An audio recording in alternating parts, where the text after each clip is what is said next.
नाजरीन, मैं हूं अब्दुल्ला खलीलू और आज का जो हमारा प्रोग्राम है वो कोरोना वायरस के हवाले से है। कोरोना वायरस जो आजकल एक वबा फैली हुई है, पाकिस्तान में नहीं ये पूरी दुनिया में ये वबा के बहुत ज़्यादा असरात हैं। पाकिस्तान में तो अल्लाह का शुक्र है कि इसकी जो स्पीड है वो बहुत कम है और मुतासरा भी बहुत कम है, डेथ्स भी और कैजुअल्टी हुई हैं वो भी बहुत ज़्यादा कम है।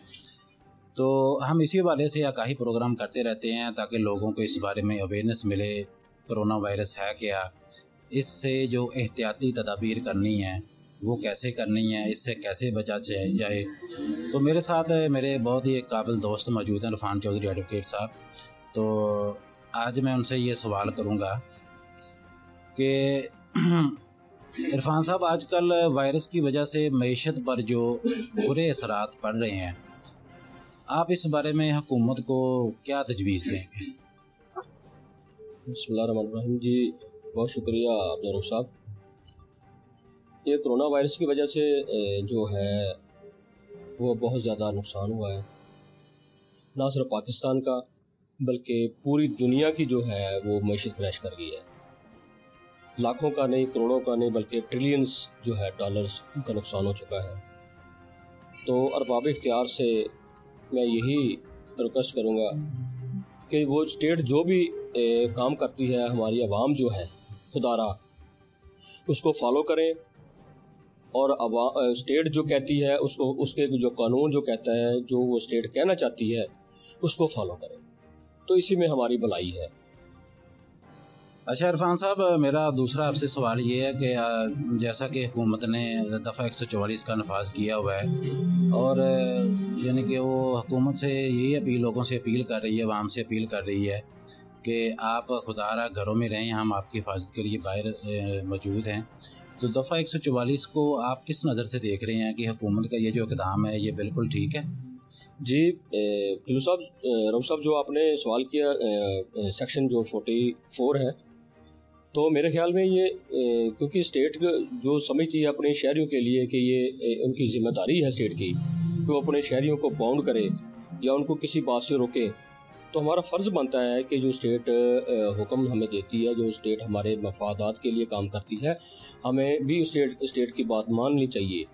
तो दफ़ा 144 जो है इसका नफाज इसलिए किया जाता है ताकि लोग जो हैं वो ऐसा काम ना करें जिससे उनकी जान को ख़तरा हो, कोई नुकसान हो।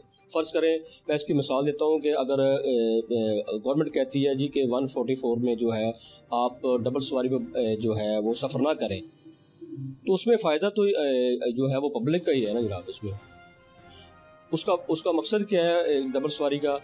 क्योंकि हालात इस तरह के हो गए हैं, क्योंकि ये एक मुतअद्दी बीमारी है जो एक इंसान से दूसरे इंसान को जो है वो लगती है, अफेक्ट करती है, और जो है एक बंदा जो है उससे मुतासर होता है, फिर दूसरा होता है, फिर तीसरा होता है, एक चेन है जो इससे सरबर चलता है।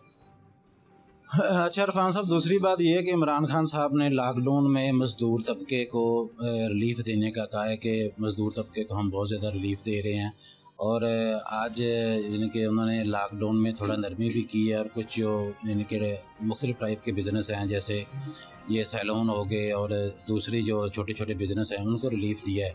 तो आप क्या समझते हैं कि इमरान खान साहब ने जो ये जो पैकेज अनाउंस किए हैं एहसास के नाम से, और लोगों को जो फंड्स दे रहे हैं वो 12-12 हज़ार रुपये जो उनको दे रहे हैं, तो आप क्या समझते हैं कि ऐसे लोगों का जो इतना लॉन्ग पीरियड जा रहा है लॉकडाउन की वजह से, तो क्या आप समझते हैं इसमें कि लोगों को कुछ यानी कि इसमें हेल्प मिलेगी, लोगों को कुछ रिलीफ मिलेगा, या नेक्स्ट इनका जो प्रोग्राम है उसमें मज़ीद अगर लॉकडाउन बढ़ाते हैं तो 12,000 के ऊपर तो ज़ाहिरी बात है किसी का भी गुजारा नहीं होगा। तो आप कैसे इस चीज़ को लेते हैं?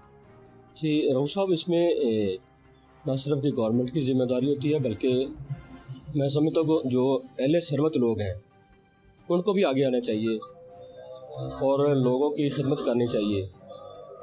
ये सिर्फ स्टेट का काम नहीं है, बल्कि हमारा बीइंग ए मुसलमान जो है, हमारा भी फ़र्ज़ बनता है कि हम अपने भाइयों का ख्याल रखें और उनकी रात के अंधेरे में और यहाँ पर तक कोशिश हो सके उनकी हमें मदद करनी चाहिए। सारी जिम्मेदारी जो वो गवर्नमेंट की नहीं होती।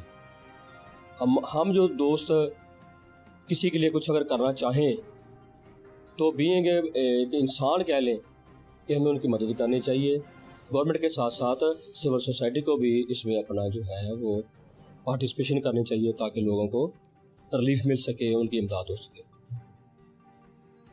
जी बहुत शुक्रिया। जैसा आप देख रहे थे मेरे साथ इरफान चौधरी एडवोकेट साहब मौजूद थे और उन्होंने बड़े अच्छे तरीके से यानी कि लोगों को ब्रीफ किया है, यानी कि समझाने की कोशिश की है। तो आखिर में मैं यही कहना चाहूँगा कि खुदारा आप अपने घरों में रहें, बाहर कम से कम निकलें। हाँ, अगर कोई मजबूरी बन जाती है तो उसमें एहतियाती तदाबीर ज़रूर अपनाएं। क्यों, ये वायरस जो है ये पाकिस्तान में बहुत ज़्यादा तेज़ी से फैल रहा है, लेकिन किसी हद तक कंट्रोल भी है। तो जैसा कि हुकूमत भी लोगों से ये अपील कर रही है कि आप खुदारा घर में रहें, ठीक है। पुलिस हमारी हिफाजत के लिए जो डॉक्टर्स हैं वो फ्रंट लाइन पर मौजूद हैं।